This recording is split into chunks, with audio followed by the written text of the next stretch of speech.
If I can start with you, Ari, I love how the show really highlights the theater as a safe space for queer kids exploring their identities, even in the 1950s. And how does Cynthia's experience mirror your own? Yeah, wow, that's a really good question. I started doing musical theater when I was 6 years old, and the teacher of the class was a butch lesbian.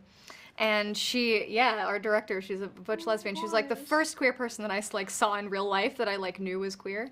And it was such a beautiful place that for like my whole life I did theater every single day. Like I would come out of, high school every class and like immediately go to the theater because I was around people that at the time I didn't really know that I was queer. I didn't know why I was like so obsessed with this butch lesbian teacher. And for Cynthia, she doesn't quite understand like her queerness in the same way that I didn't.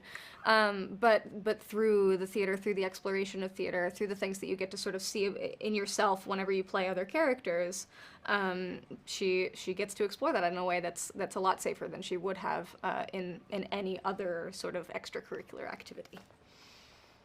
How does it feel then to be showing up in this world as people who are still criminally underrepresented in media about and from this era? It feels like a huge responsibility.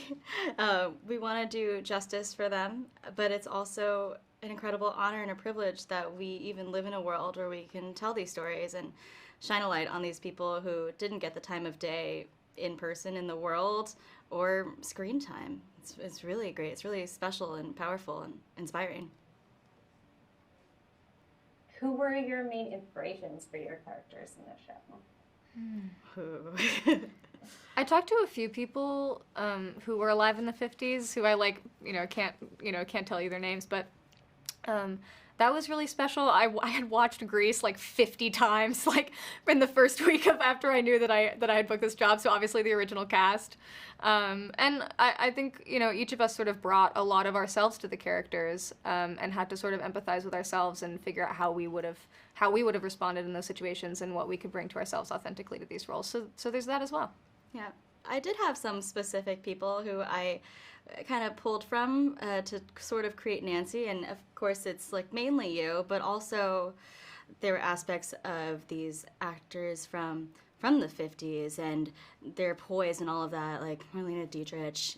We used some of that. I also feel like with the darkness I found a little bit of Wednesday Addams, Catherine O'Hara, just in all kinds of roles that she's played. A little bit of like maybe many characters from Schitt's Creek. I feel like she's kind of dark and she's witty and she's dry and it's a whole bunch of things, and she's constantly evolving. But I think embracing that darkness was kind of what I was doing, along with the comedy, which feels very Tim Burton.